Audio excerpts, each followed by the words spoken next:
Edward's a many splendid thing. First of all, he is, without doubt, the most creative scientist I have ever met. I was studying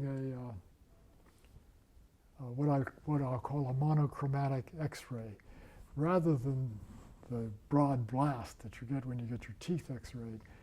If you made a single frequency, then it could see particular pieces of various elements. And at the time, I'd gone over to the UCSF and sort of said, "Hey, I'm a very bright nuclear engineer. What do you guys need?"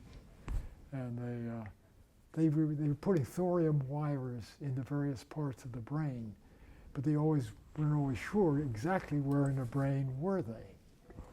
And so with the monochromatic X-ray, you can make the thorium wire just glow. So they gave me they said, by all means, do this. So I spent a summer working on one way to do it, a few weeks, not a summer. And it worked, but it wasn't practical. No, there's another way. So I tried another way. Same result. Third way. Each one was better, but still not practical. So when I was now with the Department of Applied Science, Edward said in his wonderful, "Harold, I want you to come and talk to me about your research." So I went up to Berkeley, lived on Hawthorne Street at the time, and he said, "Tell me about it." So I explained what I've just explained, the first method. And I could see I was losing him.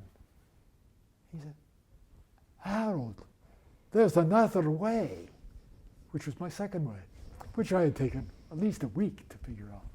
So I explained, "Edward, it's good, but it's not practical." "Ah, but there's a third way." And it was my third idea. But remember, I'd taken a summer to do this. Edward did do it in 15 minutes. And I explained that. "No," he said, "there's a fourth way." I hadn't thought of it. It worked. It was altogether different. It is in production today. We have monochromatic X-rays, thanks to Edward's idea, which is entirely different from mine. I've never seen such a display of creative talent, all like that. Just amazing. Fascinating. Another side of Edward was his, I would say his honest to God wit.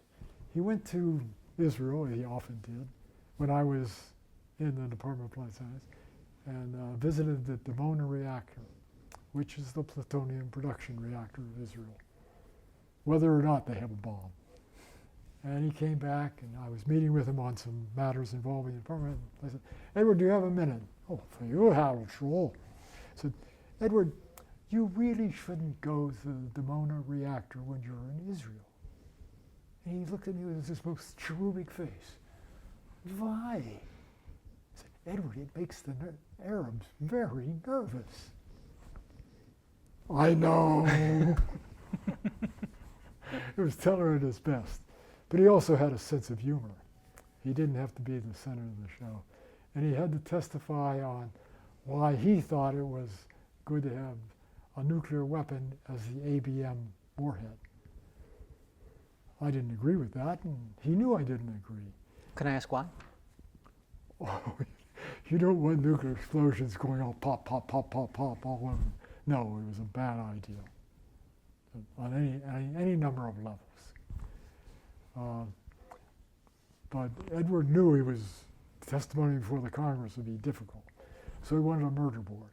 So he got people to play various roles. And he chose me to be Senator Edward Kennedy. He felt I was a little too liberal for my own good, and therefore I would be a fine Senator Kennedy.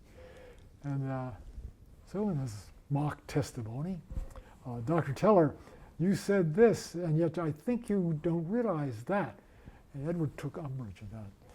And he answered it, but rather tersely, I thought. And I followed up, "But sir, that cannot be because," and Edward got madder than a hatter.